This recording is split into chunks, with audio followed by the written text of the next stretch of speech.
Is automation in marketing today killing creativity? Great question. With all of the tools that we have at our disposal, all of the reporting metrics that we have, are we so down in the weeds of trying to be so precise or use technology to save time that we are losing our connection with our audience? Well, that's the question I pose today to our guest, Lisa Jenner, who is the Chief Revenue Officer for Dealer Alchemist, a digital marketing agency in the automotive space. We talk about how automation can help us, but where we have to continue to focus on our creativity to connect to our consumer base, as well as connecting with our employees so that we deliver on that experience that we're marketing. Can't wait for you to hear this conversation. I'm so looking forward to it. I had such a great time speaking with her. So let's dive into today's episode of You're in Charge, Now What? With Lisa Jenner.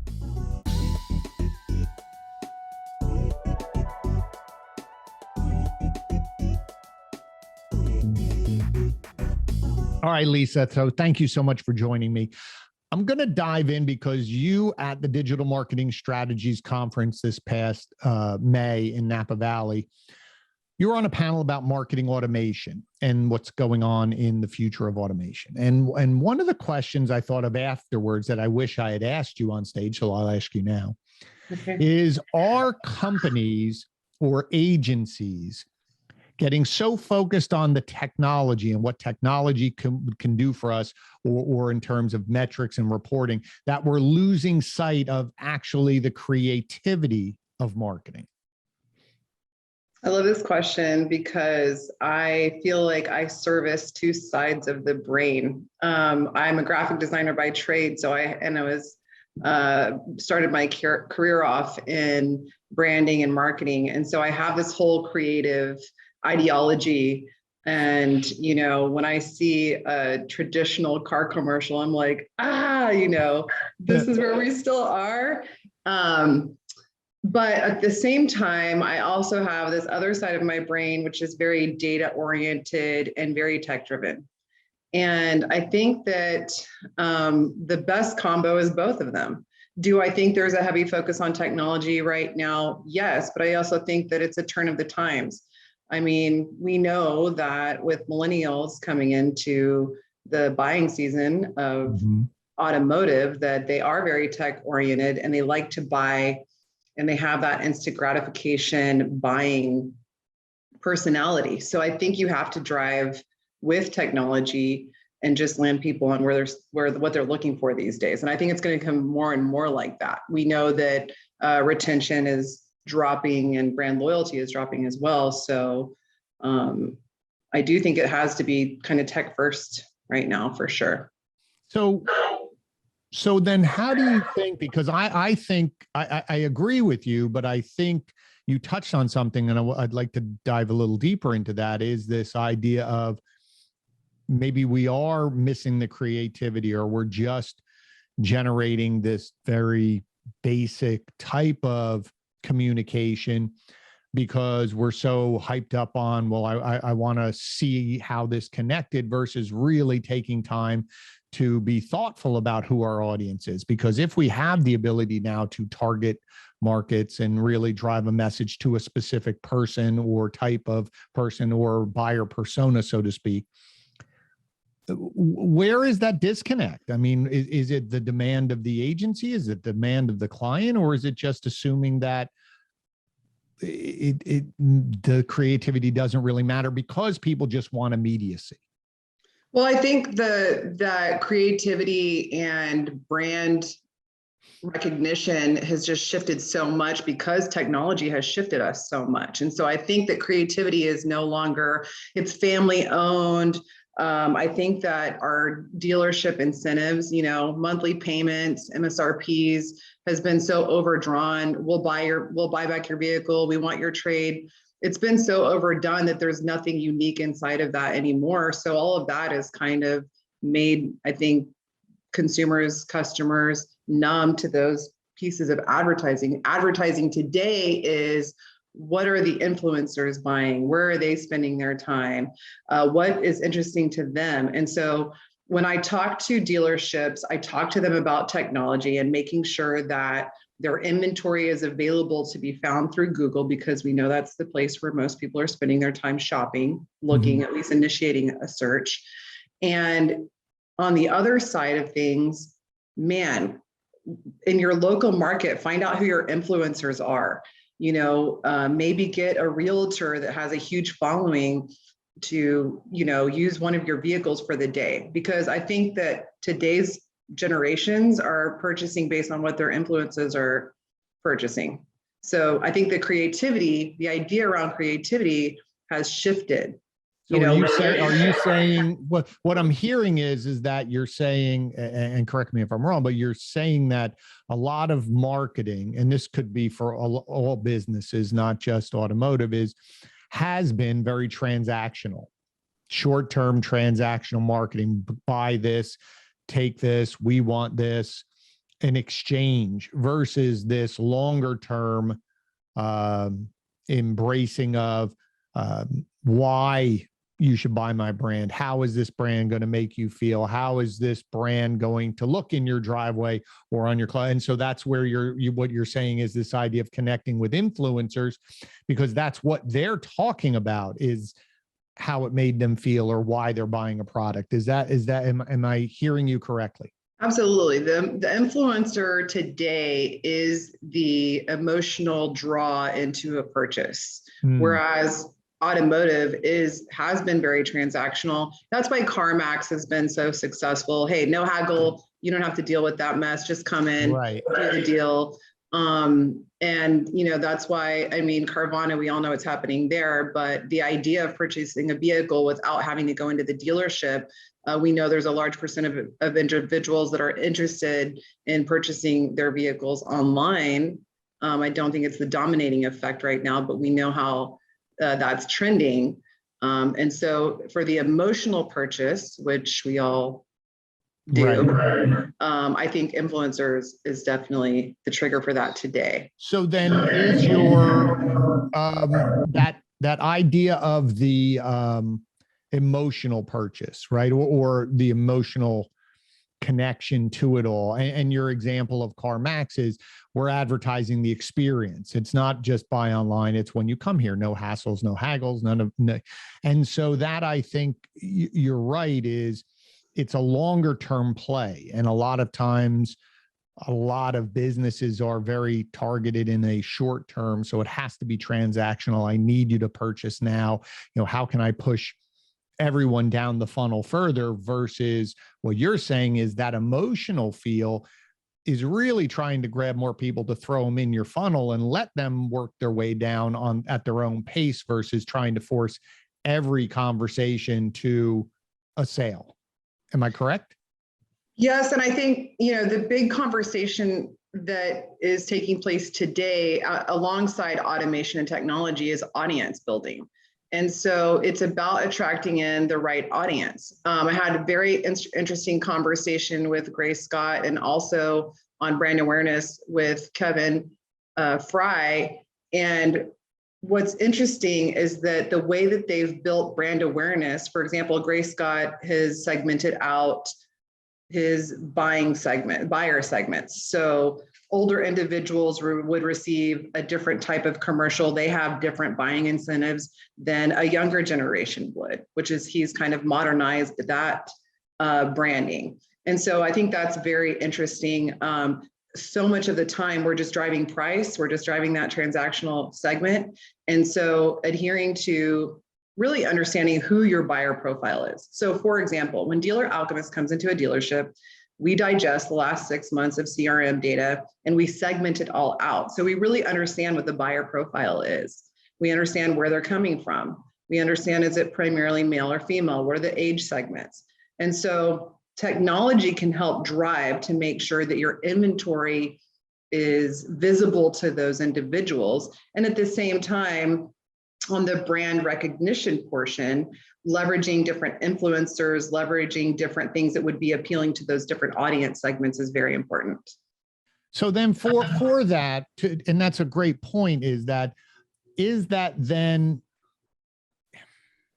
let me see how to put this. Is that not done that often because it does take time to separate all of that out, to create all these different messages, to generate different campaigns for different people with different messages? And do you think that's why brand loyalty is dying, because we're getting the wrong message? So I think that we are very conditioned and we are very programmed in our industry. So it's kind of out of the box thinking, right? The OEM gives us, generally speaking, first of the month, beginning of the month incentives. And those incentives are always price oriented, right? And so this is really thinking outside of the box.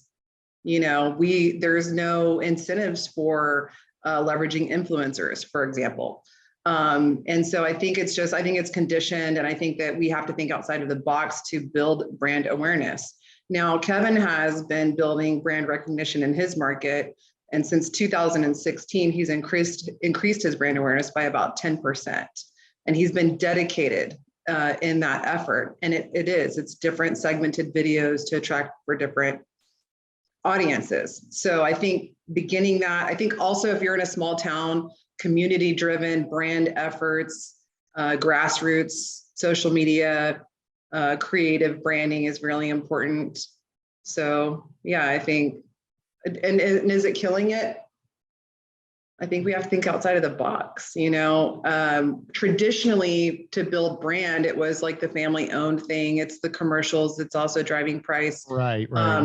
And there's, you know, unfortunately, there's a reputation around going into a dealership and purchasing a vehicle. So what is it that you're going to do different today? So again, just for those of you listening, and the reason why I want to keep pointing this out is because those of you who are listening to this, who might be in charge of the marketing, what we're talking about, it seems like two different thought processes, meaning long-term sort of farming, so to speak, where I'm just constantly pushing out there why you should buy, what's in it for you, you know, all of that long-term, versus very transactional harvesting, trying to get those people that are ready to purchase down there and choosing you. But it is that awareness at the top of that, be it emotional connection with an influencer, that long-term just messages, short messages of we're the place to buy, we'll take care of you. So that sticks in your head. So when you're thinking of, well, where should I go purchase? For some reason, it's just ingrained in your head. So for your advice then, for a marketing manager who's listening to this right now, how does one think through that? Is it, we got to think 12 months of this and short term here? How would you map it out if you were laying it out? Yeah, so I think we are also focused and conditioned also on a 30-day, you know, selling cycle. Yeah. And so what I would look at, and every market is so different, and I think that's also been a contributor to the conditioning, is everything is so cookie cutter, right? We have templated websites, we have templated programs, and so working with those, and at the same time, understanding who your buyer profile. Are you selling to more men and women? Or men or women? What age brackets? what age brackets are you selling into? And what is your community like? You know, are you in a major metropolitan area? Are you in a smaller town? And breaking it down that way. You know, how do you appeal to women? What influencers can help you do that? What messages can you get out there? How do you appeal to your community? Are you participating in any type of like high school, you know, or educational support inside of the community? What charity programs can you participate in? And I think really like that's the other side of really getting down into your grassroots branding. So in your community, and I think you have something really smart there that I don't think a lot of people take advantage of, is taking a look at what's in your community. I was just with a client recently. There's a large university there, or there's a large hospital. They do a lot of partnerships in the community from a visibility standpoint to say, we're part of this community. We're always in this community and we care about the community. It isn't just that transactional aspect. So I like how you laid that out. And again, for all of you who are listening, who are in charge, make that list. Who's in your town? Who are the large employers? Who are the people who have an impact? I liked your example of the realtor whose face is on, all of the billboards around as that person who sells everybody the house. How could you partner with them to just get your name out there as someone who is a contributor into that county, that town, that area, so that you are top of mind when somebody needs your products or services? I really like that idea a lot. Yeah, and then appealing to somebody for your younger audience. Maybe there's a local entertainer, up and comer. Maybe there's a local sports figure, and exercising those relationships. Yeah. I think that's where a lot of people get confused, because that word influencer gets thrown around a lot. And a lot of times people will think, oh, is that some kid on TikTok? How are they going to sell my car or whatever? But no, it's thinking back. I'm older than you are, so we'll go back. But if you think about it, when someone in your town, you wanted the mayor of your town to drive a car with your license plate bracket around the back. You wanted to have that person who was very well connected at a golf course or a golf club or a country club, or just someone who owned the largest business, to say, hey, how can we leverage each other's network? So that, again, folks, I don't want you to get bogged down with influencers, Instagram, and all these social media influencers. Hey, if you have one in your area, maybe it can help, maybe it can't. But think of the people who have a large network of people that you can help each other in both of your industries. They can help you, you can help them. I think so I just wanted to clarify that as well. So let me just pivot a little bit on here, because for your journey, you said you started graphics and moving along that route, and now you've expanded. How do you see the change from when you started to now, in terms of is it getting to be more complex to be a marketer? Is it actually not really as complex? We've confused ourselves. It's really still the basic tenets of it. Talk to me about that, because as I said, I keep hitting on this because you are in that position, and you deal with a lot of people who are on the other side. They're the marketer in the business. And I see a lot of confusion and being overwhelmed. And so I really want this segment to lend some clarity to those people in that position. So I think that it has actually, and the overwhelm comes from, man, it has just sped up exponentially. There are more devices. There are more channels. Like we had MySpace, back in the day. Now we've got Facebook, TikTok, Snapchat, Instagram. And so I think there's just more, and it's sped up exponentially. Yeah. So, I think that's where the overwhelm comes, but I think you can draw back into yourself. And automotive, I tell people all the time, I'm selling into the automotive industry. These are the salespeople of the world, right? And so we get so focused in on our salesmanship and saleswomanship that we forget why we buy.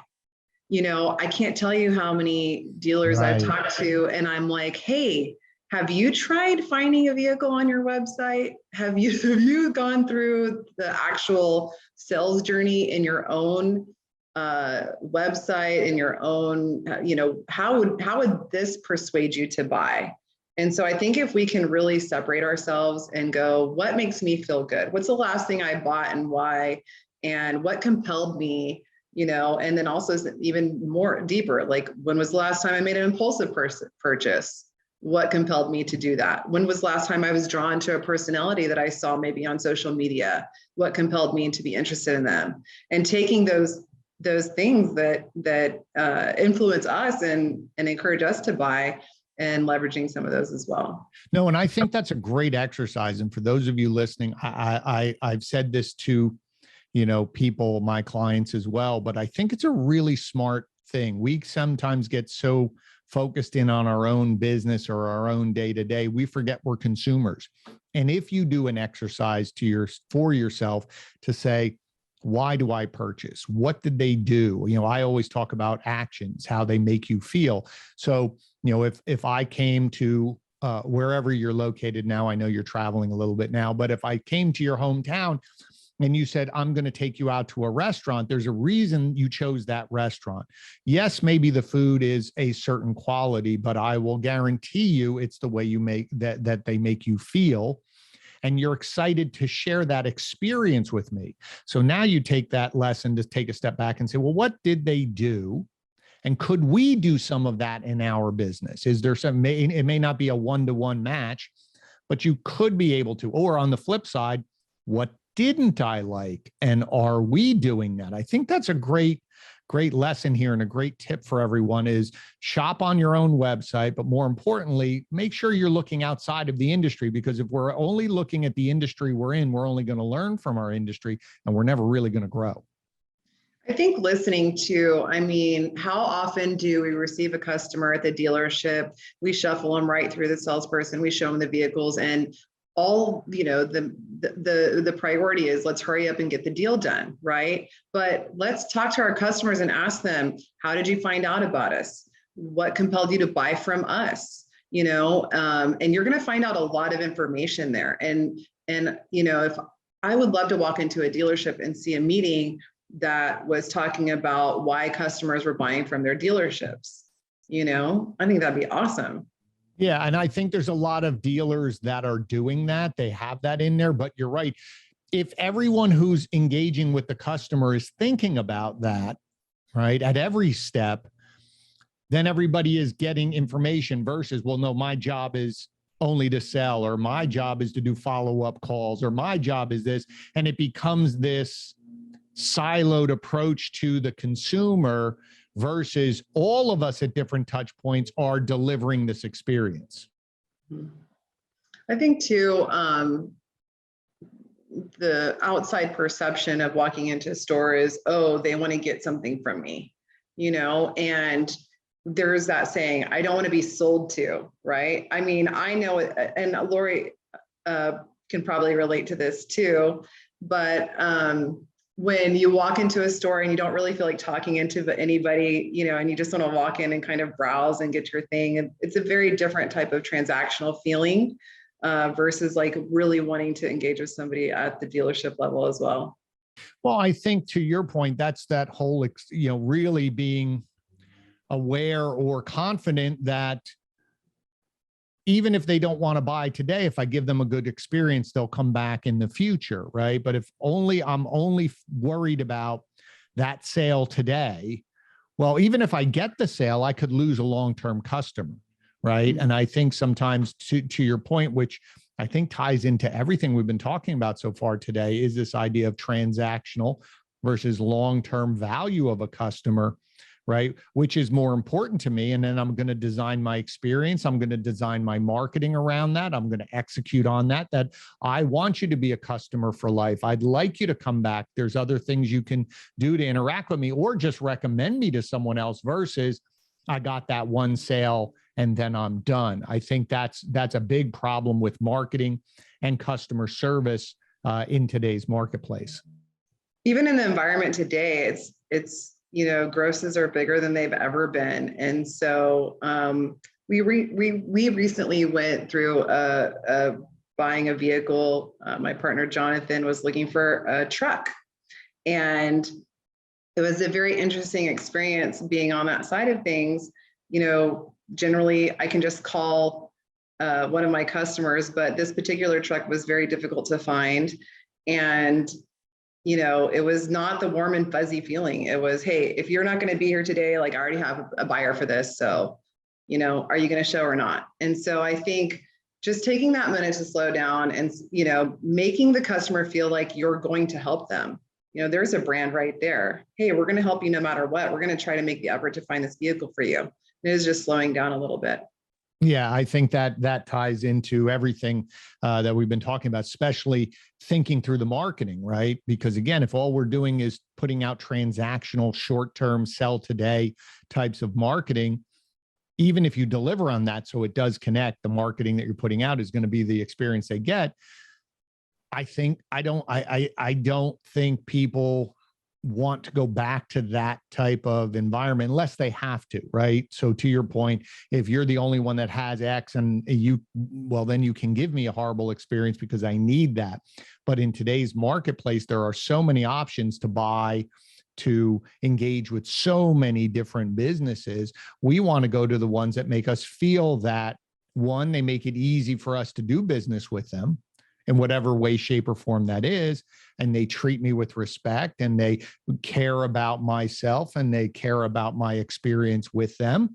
I think that's why we go back, or at least give you a second chance or a third chance or a fourth chance to do business.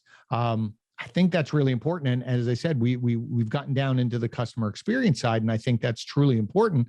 But then I will challenge you to say, are you marketing that? Because if that's really important to you, do your customers even know that that's important to you? And I think that's a big thing that's missing in a lot of marketing today, because again, it's not something I can draw a direct correlation to. I can't crank up my automation to say, oh, that message drove this, because it could be a higher funnel type of marketing. I agree. So let's move into one more topic as we move along here. Sure. So as you said, you've jumped into different positions. And one of the things we always talk about here is leading teams and helping really get people on board.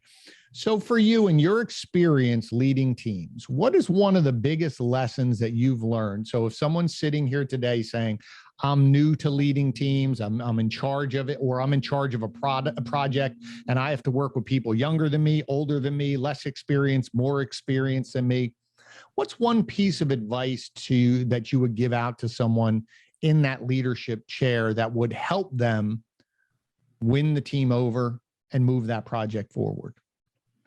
That's a big question. So I think in my personal experience, there's two parts to this question for me. One is leading a team in general. And what I've learned is it's okay to meet people where they are, and that through communication, different people respond and communicate to different things. And so I think listening is just an incredible art. One year, I made it my mission. It was actually my New Year's resolution to be the best listener that I could be, which meant not cutting anybody off, not interrupting them. And it's hard as a salesperson. You want to just hurry up and tell them all the things that are great, right? Or you feel like you know what they're already going to say and you've got the answer to their question. That year, I learned so much about people, because you have to be really, really present to be a great listener. And so I think listening is an incredible way to lead people. You're going to create an environment where they're comfortable to share more. And, that's been a big component for myself. And then meeting people where they are as well. As a type A executive in this industry, I've worked really hard. I have really high expectations and standards for myself. And that definitely spills over into working with other individuals. And so recognizing that and just knowing when, it might be out of reach maybe in that moment, but how can I also participate and work with them together to help them achieve, greater things or projects, deadlines and things like that. So always be willing as a leader to get in there and roll my sleeves up and work right alongside with them. The other part of this is being a female leader. I came into this industry very green with no sales experience and no automotive experience, like many. And so I really mirrored this masculine energy and was very much a driver. And so I think for women that are leaders too, is embracing your femininity and not needing to mirror that masculine energy, and creating a soft place of communication as well is totally okay. So I like that. I like that. yeah. Well, there was a couple things in there and I want to make sure we point those out. One is that idea of listening. So when you said you learned a lot about other people, what did you learn about yourself when your focus was listening? Was it that you didn't want to listen or you were always rushing? What did you learn, or where was the pivot where you finally stopped yourself and allowed yourself to listen? It was always, I think in the past, there's listening and there's hearing, right? You can be listening, but you're Good. not really absorbing and hearing. And so really being present and slowing down and not thinking about what I was going to say next, or trying to problem solve ahead of where we were, and just slowing down and being absolutely present with individuals. And it helped me a lot across the board, and Glenn, as you develop relationships in this industry, and relationships are so important, you sometimes take off your salesperson hat, your executive hat, your leader hat, and you're like, oh, I'm in the therapist chair. So, and that builds rapport and that builds relationships. And I genuinely care about people. I genuinely love helping people. I love connecting people. And so when I was able to just not be trying to think ahead all the time, I was able to be really present with them and help more people, which is really my driving purpose. Great. Now you also mentioned something, and it's a funny thing. I usually don't like talking about it because I feel like I shouldn't have to point it out, but you pointed it out, so I can say it. The idea of being a woman in this, woman leader. And I think more and more people are getting past that concept. And you're just saying, well, Lisa, you're a leader. It's not, you're a woman leader, and not Glenn, you're a man leader, male leader. And I hope we continue to go down that road where people are judged on their merits and not the rest of all of those classifications. But since you did say, and I wanted to touch on that, because there is that I don't know if it's an obligation or you think about it is that, well, I'm going to be in an arena with mostly men in the beginning. And you mentioned that I adopted a male sensibility or male characteristics or thoughts or something along those ways. But then somewhere you evolved and you said, well, wait a minute, that's not really the real me. And I allowed myself to be more me, which I don't like the word soft, but I know what you were saying, meaning that I don't have to. I can listen a completely different way. I can communicate completely different way. I can generate results a different way, just as you could line 5, 6, 10 men up and they're going to deliver it in a different way. So where do you feel that it's getting better? Do you feel that more and more people could care less? They're not looking at you. They're just looking at you as, Lisa, can you get me my results? And I could care less? Yes and no. I think that there's still, so when I first came in, I definitely felt like, oh, I need to be one of the guys, and, they teach you in sales to mirror who you're selling to. And so I did a lot of mirroring. I did a lot of mirroring in my communication style. Now, what's interesting though, is sometimes when I was mirroring a very masculine communication style, and maybe it was when I had a difference of opinion or an opposing perspective, that was not always received well.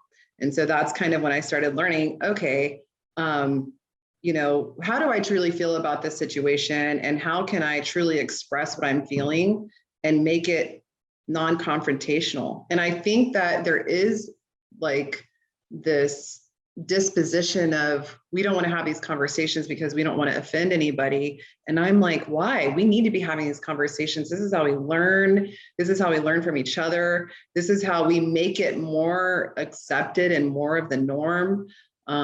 So I wrote about this recently because I felt like I had this like great tool set that I had developed over the last 18 years of being in this industry, and was met with, hey, your tool set just got like sent to outer space and you're going to have to retool.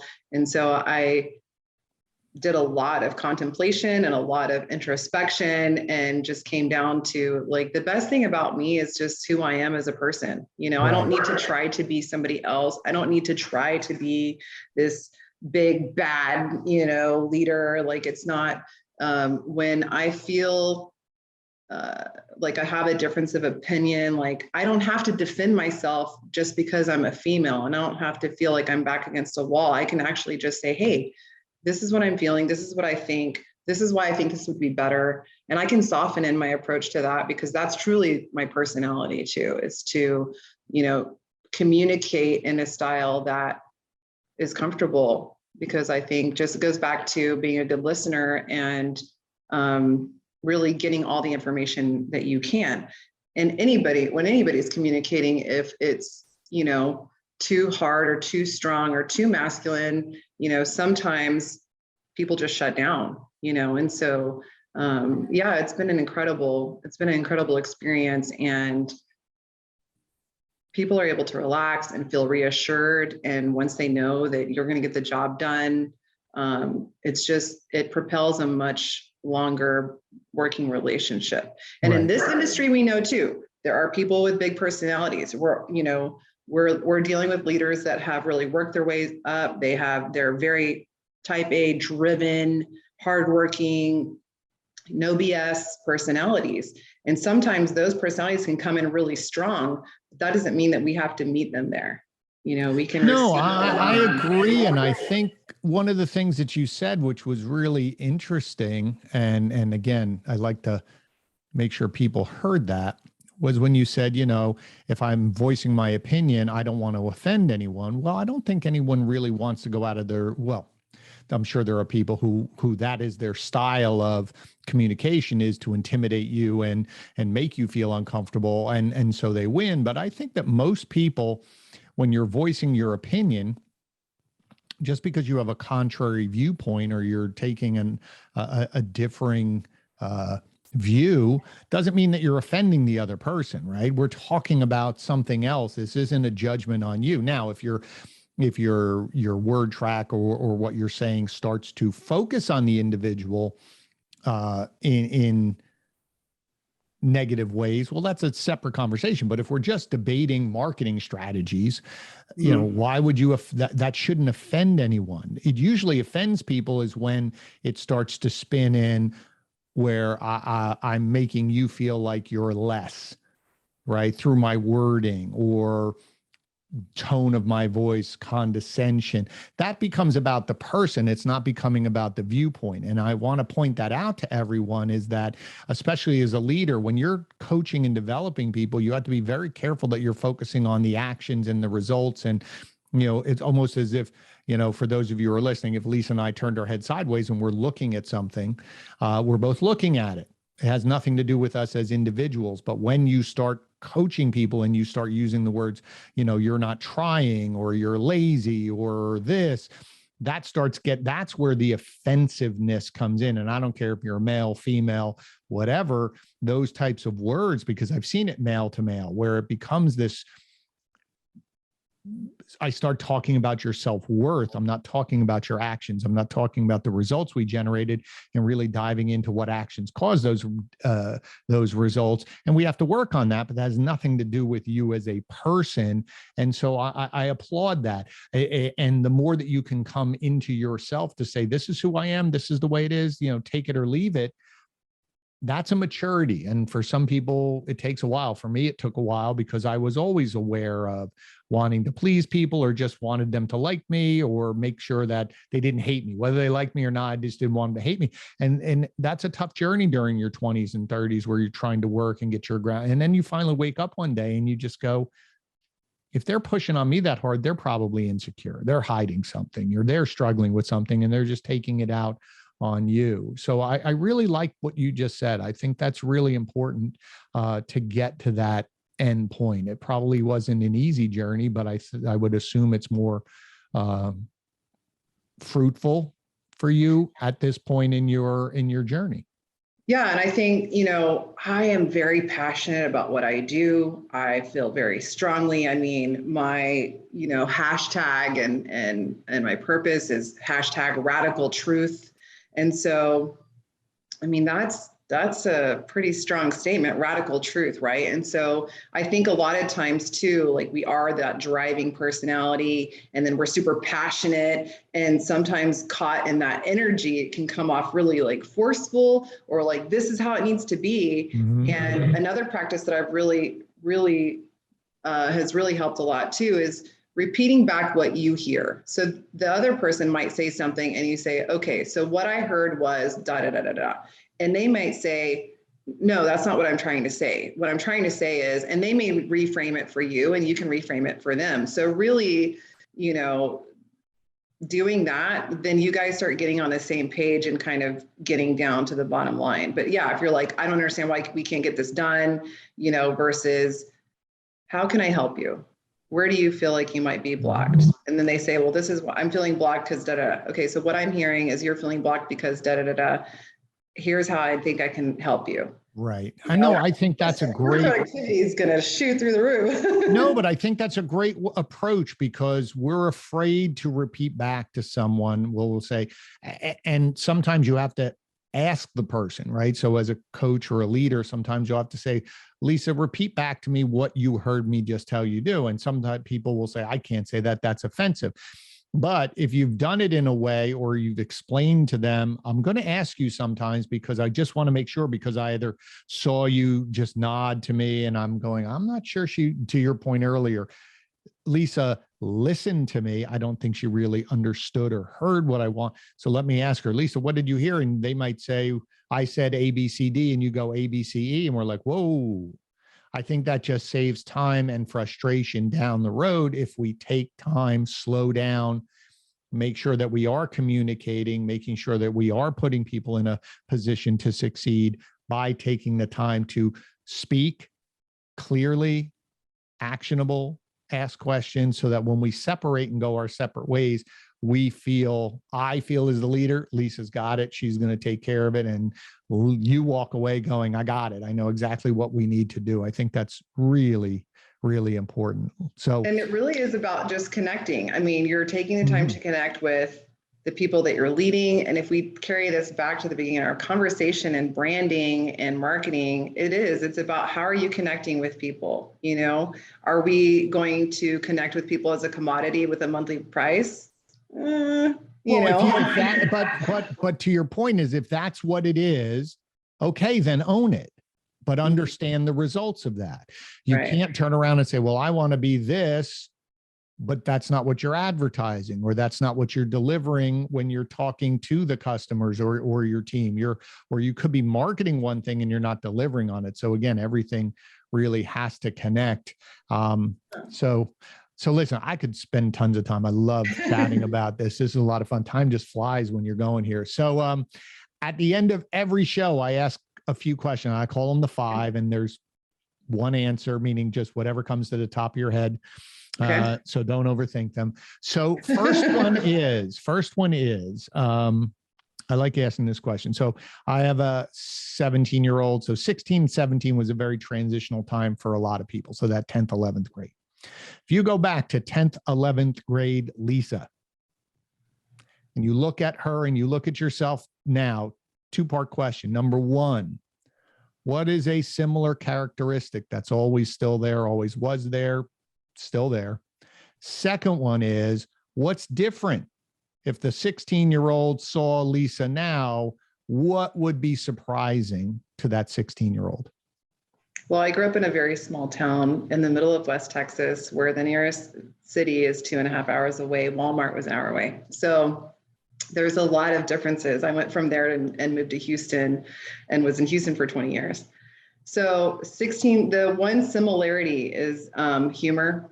I mean, I was voted most humorous of Alpine High School 2 years in a row. My mom's like, class clown, like, why can't you be, Miss AHS? And so I still love humor. I like to make light of things. I'm optimistic. That is one component that absolutely is still there. There's definitely probably some, just wanting people to feel good and everybody to be happy. There's still a lot of that. And then the difference is like, I didn't know this whole world existed. I mean, automotive has provided a lifestyle for me where I went from, being dead broke actually when I entered into the business to having this phenomenal lifestyle. My brother and I were the first of our immediate family to travel to Europe together, and he's also an entrepreneur, which is really cool. But I would say life experience. I'm living a life that I didn't even have the perspective to dream of at that time. I love that. Love that. Okay. So now you mentioned travel. So where's a place on the list that you want to travel to that you haven't traveled to yet? I would love to do Bali someday. I haven't done Bali yet. I'd love to do Italy, and the Amalfi Coast is definitely at the top of the list. Yeah. All right. We like those. We like those. Okay. Something that you're reading, listening to, or watching that is inspiring you that you would want to share with others. Oh, this is a very interesting question. So I'm always reading some type of self-development book. My friend, Sarah Holly, has written a book called Conscious Leadership, which is very inspiring to me. She has a company called Grow Remotely, and they find job positions for people all over the world that are working remotely.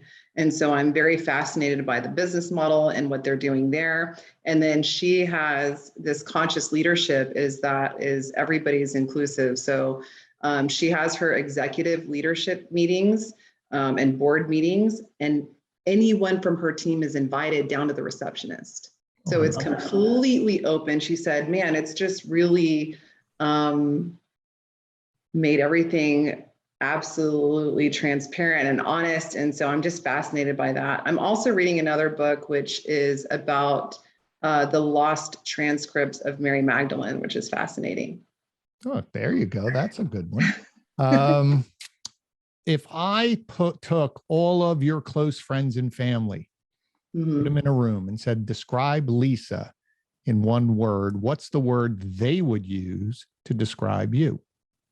Well, I know my mom would say that I'm complex, which I used to be like, that is so rude, but I see what she's saying today. And it's one of those things where you're like, parents. And then I'm like, oh, shit, I am my parents, but I think that I am a very curious individual. I like to know a lot about a lot of different things. I love squeezing experience out of life. And so I think they would say, I hope they would say I'm smart and successful, but also funny and very caring. And I have a lot of friends that talk about this nurturing energy that I have. And so I'm also an artist. So I think they would say I'm very creative. I think those are some of the things you'd get. That's a lot of words. Complex. That's why they're complex. That's right. All right, last one. And again, I want to thank you for taking time. This is a lot of fun. If there was one thing out of our whole conversation that you would hope the listeners took away, what would that one message be?